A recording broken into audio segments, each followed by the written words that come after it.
Dear students, good morning. स्वागत है आपका हमारे YouTube channel SCS video point पर। आशा करता हूं कि आप लोग क्लास देखने से पहले कॉपी और पेन और सब्जेक्ट की किताब लेकर अवश्य बैठे होंगे। तो चलिए क्लास शुरू करने से पहले एक जरूरी सूचना देख लेते हैं। जरूरी सूचना में आपके लिए ये है कि कक्षा 12 की जो ऑनलाइन क्लास है, प्रतिदिन आपको सुबह 6:45 पे मैथ के लिए मिलेगी और 7:30 पर अर्थात 7:30 बजे केमिस्ट्री के लिए मिलेगी। इसी प्रकार कक्षा 10 के लिए मैथ साइंस की क्लास आपको 7 बजे मिलेगी और मैथ की क्लास आपको 7:45 में मिलेगी।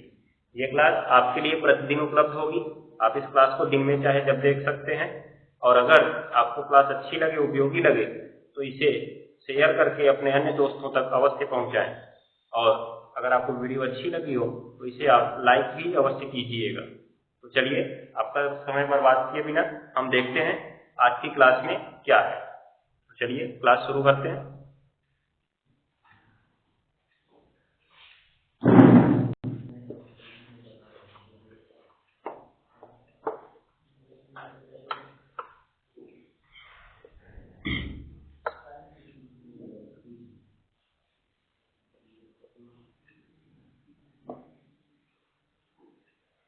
सेल का क्या लिखा है कि प्रकार लिखवा दिए थे, नहीं लिखवा दिए हैं? अरे सेल लिखवाएं, नीचे इंडिकेट पॉइंट काली पेन से लिखो। अब इंडिकेट पॉइंट काली पेन से। सेल दो प्रकार के होते हैं। सेल दो प्रकार के होते हैं, पतला वाला एक मोटा वाला। यही होगा ना?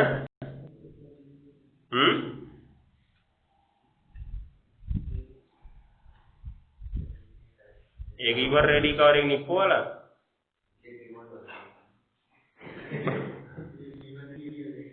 अब पतला वाला बोल दिया था, उसमें मिडिल साइज को खोजोगे तुम। पतला मोटा नाम बता दिए, हो गया। तो सेल दो प्रकार के होते हैं। पहला विद्युत अपघटनी सेल। विद्युत अपघटनी सेल, इसे बोलते हैं इलेक्ट्रोलिटिक। ELECTROLYTIC। स्पेलिंग देख लेना, गलत होगी जिम्मेदारी हमारी नहीं है। Cell electrolytic cell. दूसरा है विद्युत रासायनिक cell.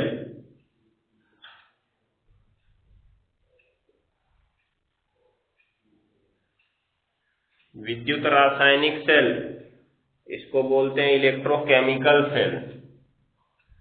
ELECTRO chemical, CHEMICAL cell, CELL।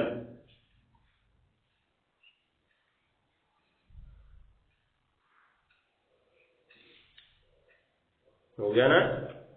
तो हमारे पास ये दो प्रकार के सेल होते हैं। सभी सेलों को दो प्रकार में बांटा जाता है। तो कैसे ये दो प्रकार में इनको बांटा गया? देखो, जब सेल का निर्माण किया गया तो वो दो ही प्रकार से हो सकता है।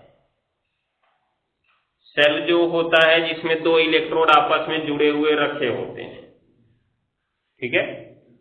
तो अभी देखो, ये दो इलेक्ट्रोड आपस में जुड़े रखे हुए हैं, लेकिन हम इसमें एक बल्ब जोड़ दिए तो बल्ब नहीं जला, अर्थात इससे हमको कोई ऊर्जा नहीं मिली। समझ गए? एक दूसरे प्रकार का सेल था।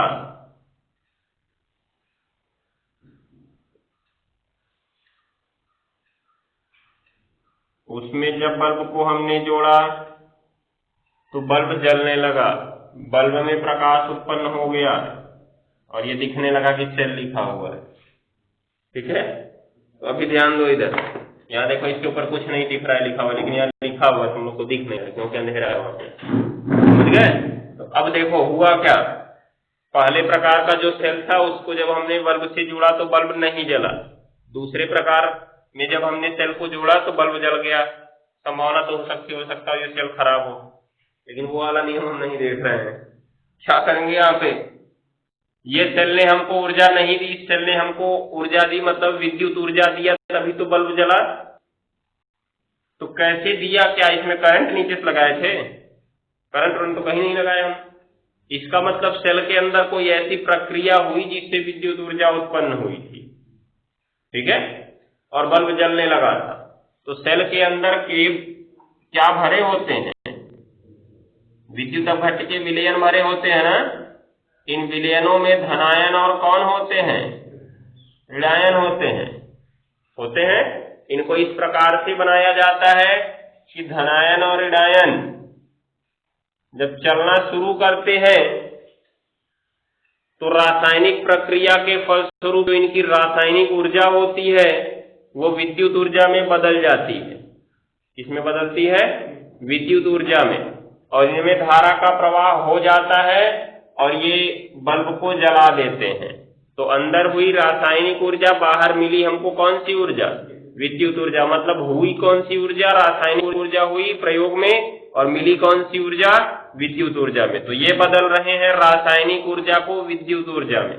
किसमें बदल रहे हैं, रासायनिक ऊर्जा को विद्युत ऊर्जा में। के अंदर रासायनिक क्रिया के फलस्वरूप हमको बल्ब जलता हुआ दिखा ना, तो ये रासायनिक ऊर्जा को किस ऊर्जा में बदल रहे हैं, विद्युत ऊर्जा में बदल रहे हैं। इसका मतलब ये रासायनिक सेल है। क्या है, रासायनिक सेल। तो रासायनिक सेल क्या है, जो रासायनिक ऊर्जा को विद्युत ऊर्जा में बदलता है। और ये विद्युत अपघटनी सेल क्या है, तो उसका उल्टा होगा, जो विद्युत ऊर्जा को किस में बदलेगा, रासायनिक ऊर्जा में। अर्थात इसमें बल्ब लगाने पर नहीं जलेगा, इसमें हम बैटरी लगाएंगे ना, तब आयन चलेंगे और इलेक्ट्रोडों पर जाकर उदासीन होंगे। तुम लोगों ने पढ़ा होगा 10 में भी और 8 में भी, जब धातुओं का निष्कर्षण पढ़ रहे थे, धातु अधातु पढ़े होगे ना 10 में। धातुओं के निष्कर्षण में जब तुमने पढ़ा होगा धातुओं का शोधन विद्युत अपघटनी विधि से, उसमें एक कॉपर का एनोड बनाते थे और शुद्ध कॉपर का कैथोड बनाते थे, और जब उसमें बैटरी से जोड़ के विद्युत धारा प्रवाहित करते थे तो एनोड घुल जाता था और कैथोड पे जाके एकत्रित हो जाता था, ठीक है। तो वो विद्युत अपघटन की प्रक्रिया थी, और वो किस सेल में संभव हुई थी, विद्युत अपघटनी सेल में संभव हुई थी, क्योंकि उसमें हमने बैटरी लगा के धारा प्रवाहित की थी ना।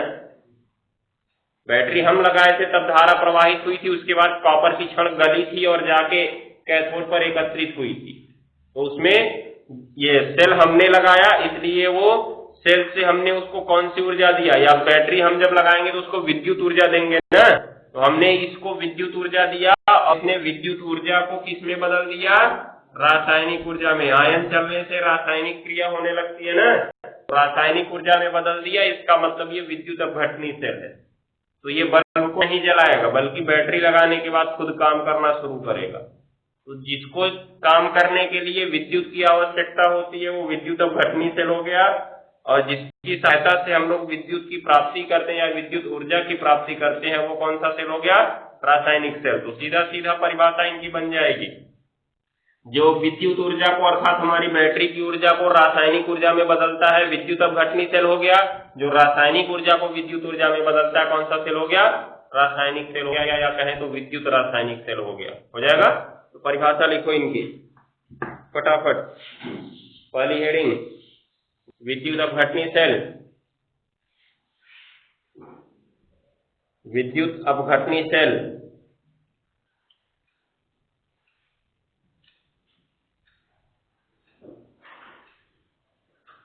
विद्युत अपघटनी सेल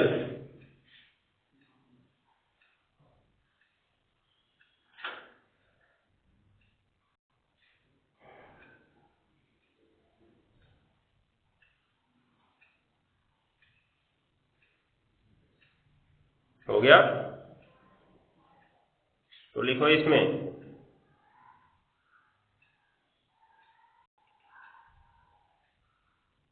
वह सेल जो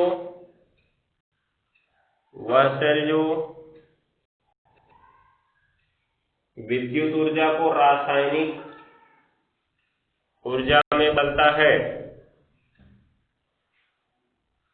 वह सेल जो विद्युत ऊर्जा को रासायनिक ऊर्जा में बदलता है,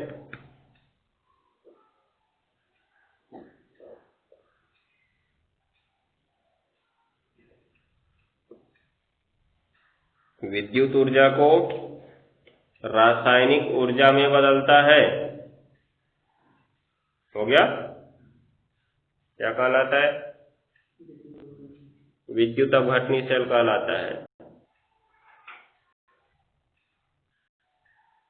विद्युत अपघटनी सेल कहलाता है।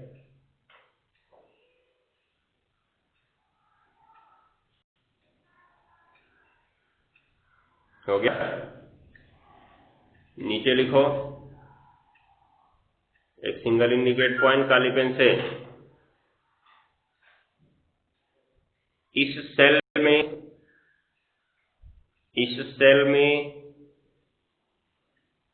विद्युत ऊर्जा की सहायता से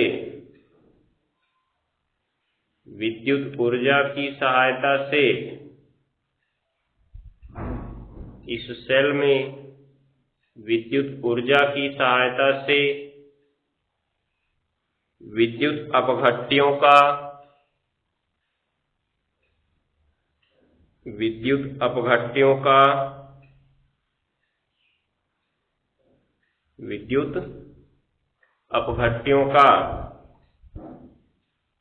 हो गया, विद्युत अपघटन किया जाता है। विद्युत अपघट्यों का विद्युत अपघटन किया जाता है या वैद्युत अपघटन किया जाता है। वैद्युत अपघटन किया जाता है। अब इसमें एक नई चीज आ गई, विद्युत अपघटन, इलेक्ट्रोलिसिस।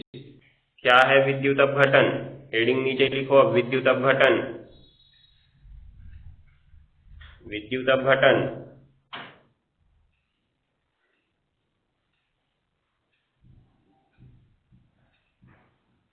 हो गया? लिखेंगे इसमें, जब किसी विद्युत अपघटनी सेल में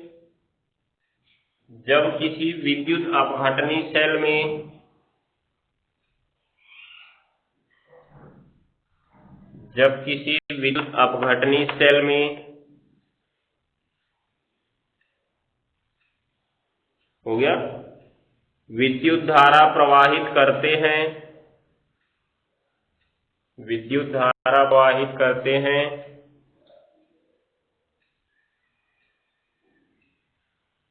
तो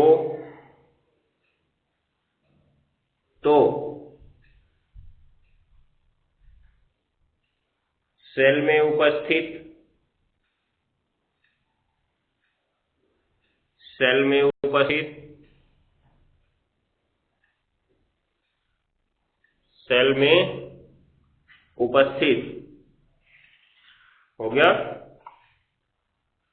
धनायन। सेल में उपस्थित धनायन कैथोड पर जाते हैं। सेल में उपस्थित धनायन कैथोड पर जाते हैं।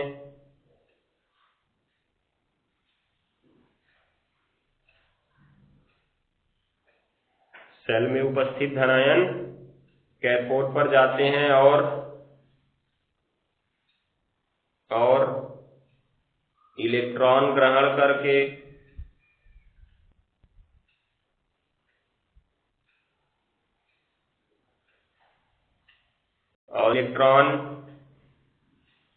करके उदासीन हो जाते हैं।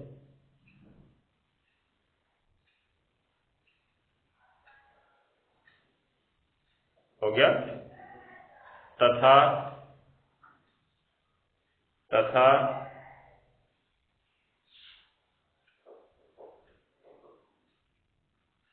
उसके पहले क्या बोले?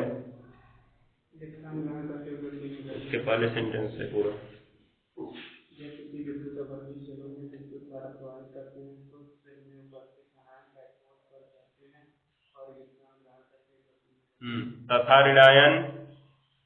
तथा ऋणायन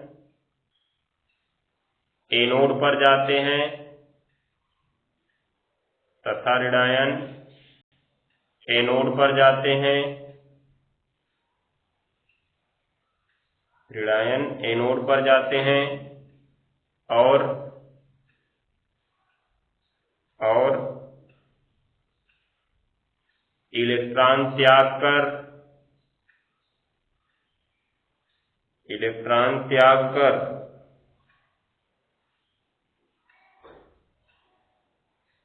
इलेक्ट्रॉन त्याग कर उदासीन हो जाते हैं, इलेक्ट्रॉन त्याग कर उदासीन हो जाते हैं।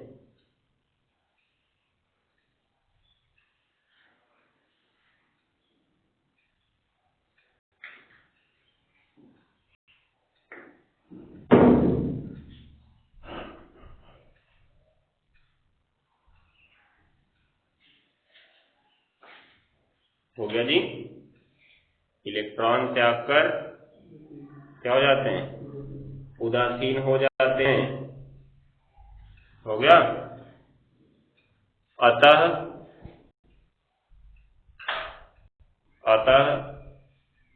काली से लिखना, काली पेन से। विद्युत धारा प्रवाहित करने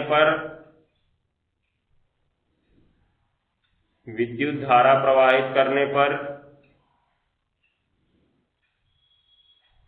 विद्युत अपघट्य के आयनों का विद्युत धारा प्रवाहित करने पर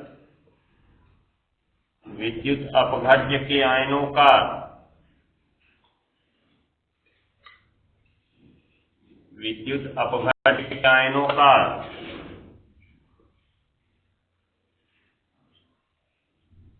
विद्युत अपघट्य के आयनों का हो गया।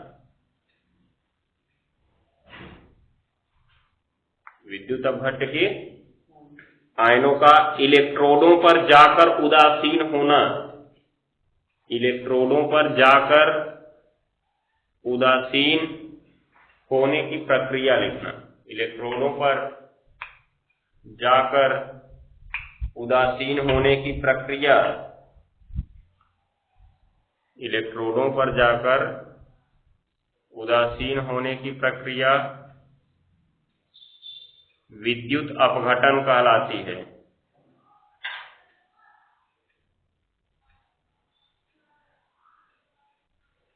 विद्युत अपघटन कहलाती है। हो गया ना? ये चीज को ध्यान में रखना है। जैसे देख सकते हो, जैसे लिखो नीचे, जैसे।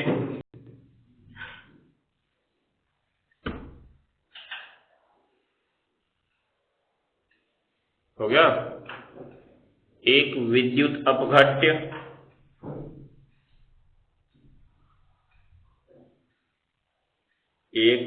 अपघट्य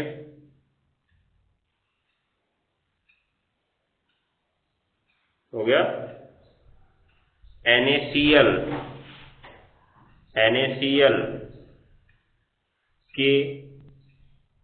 के गलित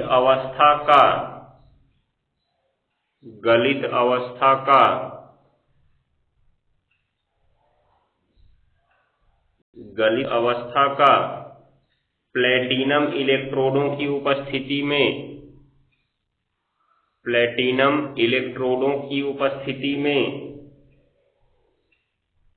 विद्युत अपघटन निम्न प्रकार होगा। प्लेटिनम इलेक्ट्रोडों की उपस्थिति में विद्युत अपघटन निम्न प्रकार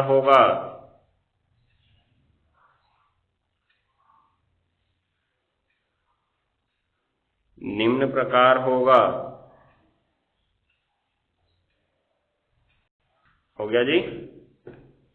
तो अभी ध्यान से देखो, पहले तो है ये NaCl, इसकी गलित अवस्था, गला देंगे तो ये अपने आयनों में टूट जाएगा, क्योंकि सोडियम में धनायन और ऋणायन कुछ इसी प्रकार से तो व्यवस्थित रहते हैं इसकी ठोस अवस्था में। तो जब इनको हम गलाएंगे अर्थात इनको द्रव अवस्था में लाएंगे, तो अभी तो ये एकदम पास पास है, इसलिए इनमें स्थानांतरित गति संभव नहीं है, तो ये चल फिर नहीं सकते हैं, है कि नहीं ऐसा? तभी तो ठोस अवस्था में है। जब इनको गला देंगे तो द्रव अवस्था कब आएगी? द्रव अवस्था कब आती है? जब कण चलने के लिए स्वतंत्र हो जाते हैं। तो ये चलने के लिए स्वतंत्र कब हो सकते हैं? जब एक दूसरे से अलग अलग हो, थोड़ा दूर दूर हो, तभी तो स्पेस मिलेगा, कोई इधर आ जा सकता है। तो गलित अवस्था में आने पर इनके आयन हमको अलग अलग दिखने लगेंगे, Na+ अलग दिखने लगेगा और Cl- अलग दिखने लगेगा। तो हमने इनकी गलित अवस्था को एक बर्तन में भर दिया, हो गया। ये प्रकार से हमने इसको एक बर्तन में भर दिया है। अब इसमें हमने 2 इलेक्ट्रोड लटका दिया, जो कि सवाल के अनुसार किसके बने हुए हैं? प्लेटिनम के बने हुए हैं।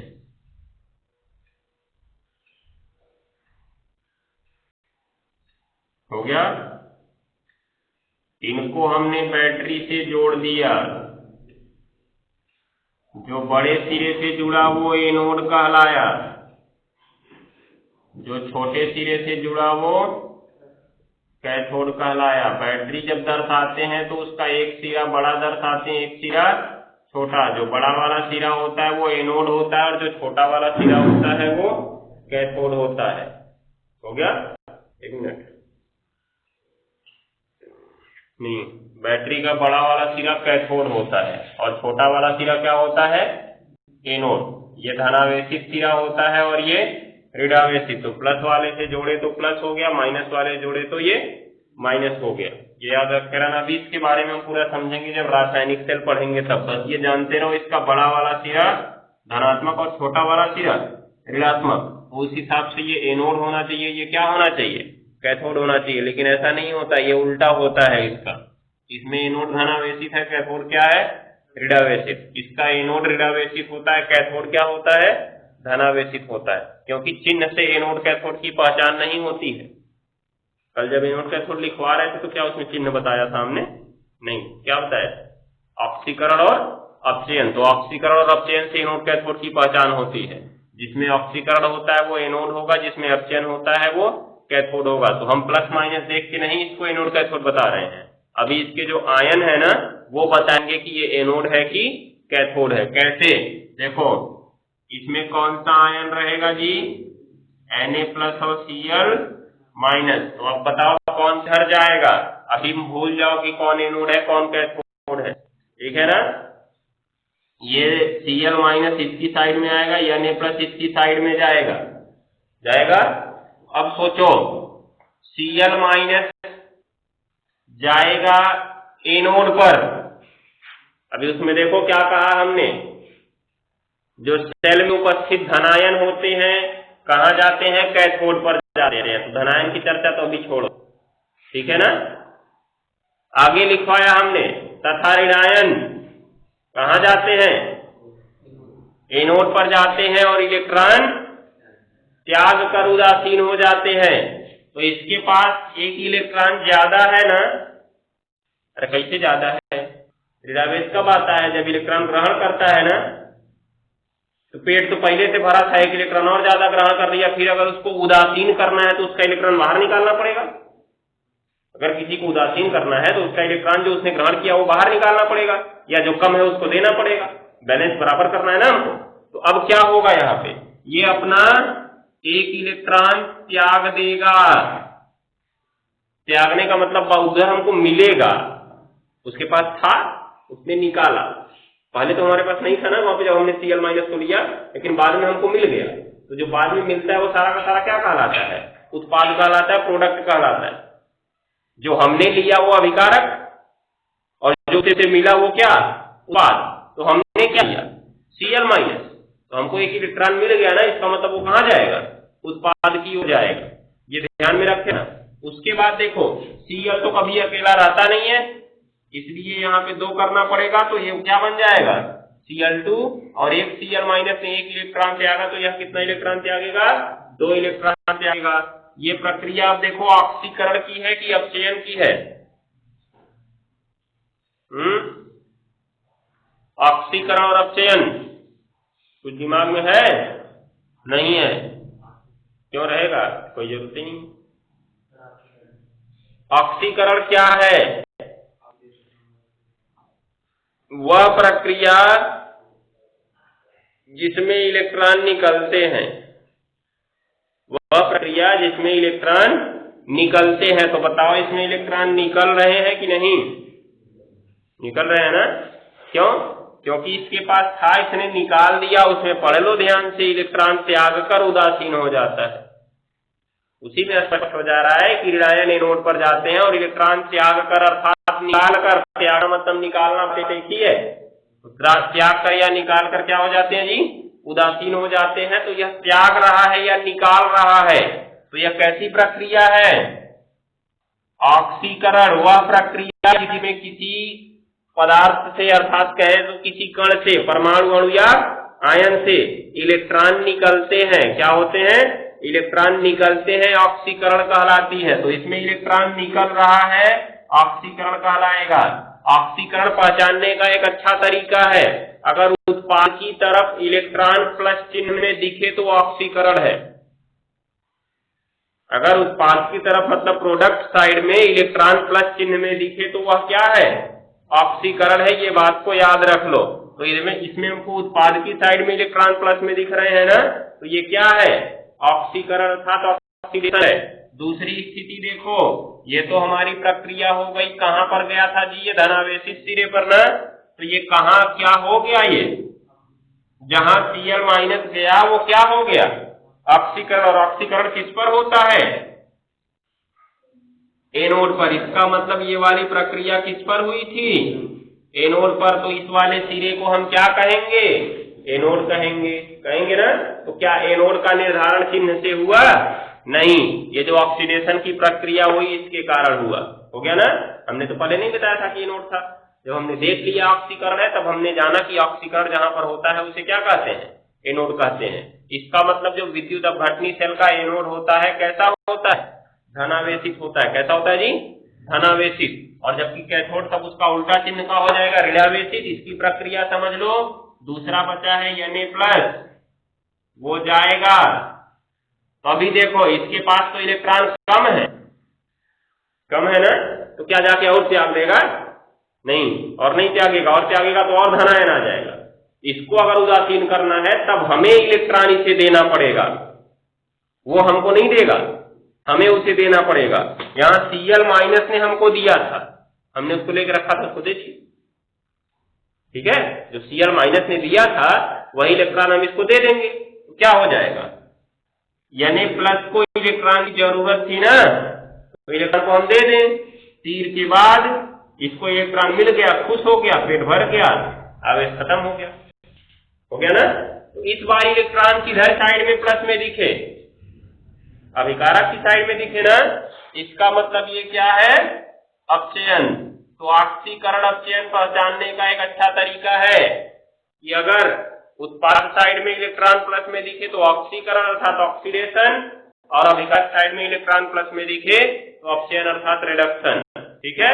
तो ऑक्सीकरण की प्रक्रिया एनोड पर होती है, अपचयन की प्रक्रिया कैथोड पर होती है। ये चीजों को समझ गए होंगे, हो गया ना। अब अगर सेल अभिक्रिया निकालना चाहते हो, जैसे सेल का विभव निकालना चाहते थे तो एनोड और कैथोड के विभव को जोड़े थे ना, वैसे ही अगर सेल अभिक्रिया निकालना चाहते हो तो क्या करना पड़ेगा, सेल के एनोड की अभिक्रिया और कैथोड की अभिक्रिया को जोड़ना पड़ेगा। और इस प्रकार जोड़ेंगे कि इलेक्ट्रॉन समाप्त हो जाएं। सेल अभिक्रिया में इलेक्ट्रॉन नहीं दिखना चाहिए, तो क्या कर सकते हो, इसमें तो तुमको 2 इलेक्ट्रॉन दिख रहा था, इसमें दिखा एक ही इलेक्ट्रॉन, तो कैसे करोगे, 2 का गुणा करके जोड़ दो, तो क्या हो जाएगा जी, सेल अभिक्रिया हमको कैसे मिल जाएगी, देखो सेल अभिक्रिया,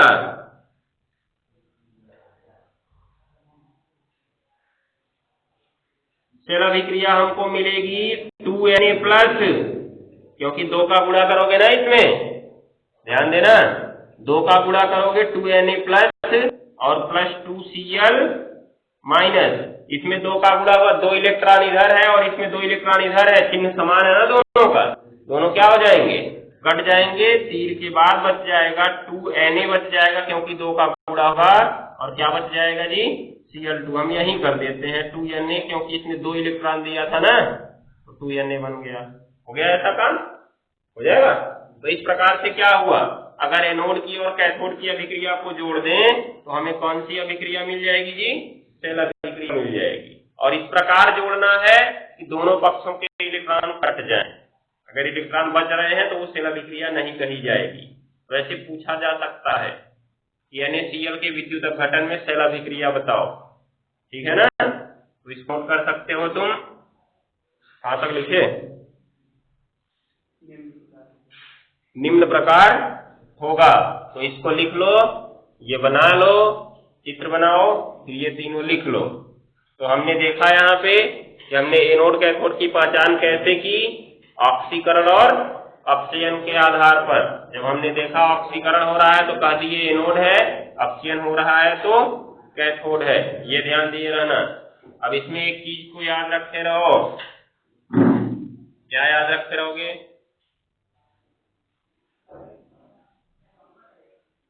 हाँ, सेल अभिक्रिया निकालने के लिए इलेक्ट्रॉनों को बराबर करके जोड़ना आवश्यक है। अभी इसको नोट कर लो, फिर नीचे इंडिकेट करके लिखवा दे रहे हैं।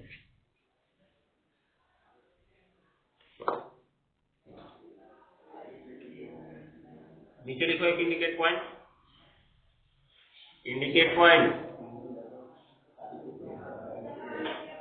किसी सेल की सेल अभिक्रिया, या टॉपिक सबसे ऊपर लिखो, ठीक रहेगा, टॉपिक सबसे ऊपर, किसी सेल की सेल अभिक्रिया ज्ञात करने के लिए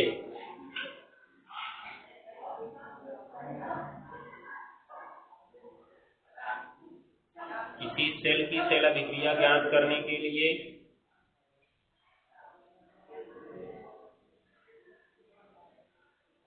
हो गया, एनोड तथा कैथोड की अभिक्रियाओं को, एनोड तथा कैथोड की, एनोड तथा कैथोड की अभिक्रियाओं को इलेक्ट्रॉन की संख्या बराबर करके, इलेक्ट्रॉन की संख्या बराबर करके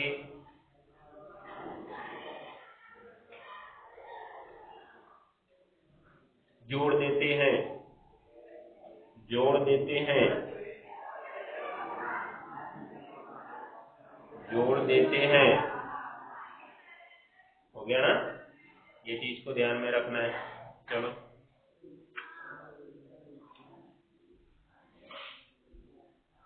अब इसमें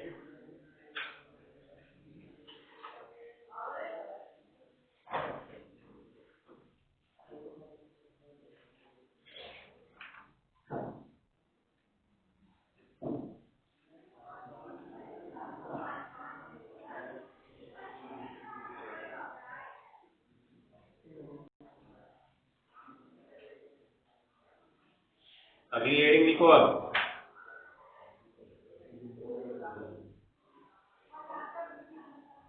विद्युत अपघटनी सेल, विद्युत अपघटनी सेल, नहीं लिखो उसमें पहले, विद्युत अपघटनी सेल के बारे में जानकारी,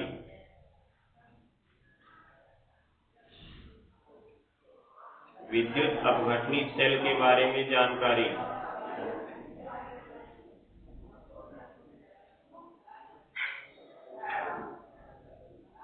हो गया,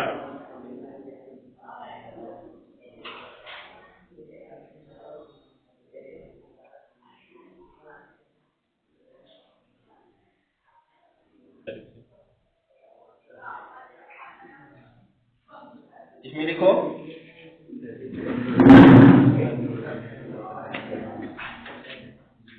पहला नंबर, हाँ पहला नंबर लिखो। विद्युत अपघटनी सेल में दो इलेक्ट्रोड एक ही विलयन में डूबे रहते हैं। दो इलेक्ट्रोड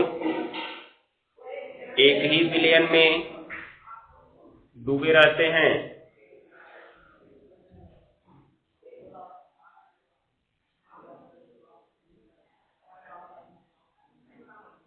हो गया?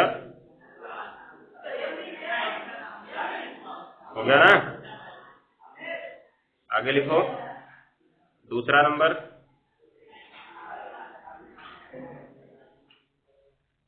इन इलेक्ट्रोडों में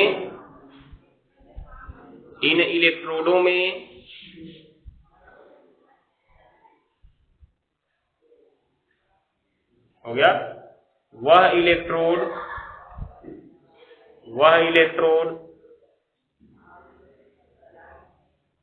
इलेक्ट्रोड जो बैटरी के कैथोड से जुड़ता है। इन इलेक्ट्रोडों में वह इलेक्ट्रोड जो बैटरी के कैथोड से जुड़ता है, जो बैटरी के कैथोड से जुड़ता है,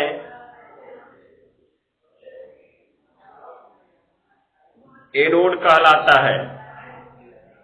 एनोड कहलाता है। एनोड कहलाता है।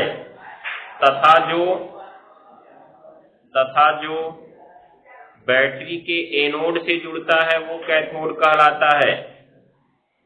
तथा जो बैटरी के एनोड से जुड़ता है वह क्या कहलाता है? कैथोड कहलाता है। कैथोड कहलाता है। हो गया ना? ये याद रखना है।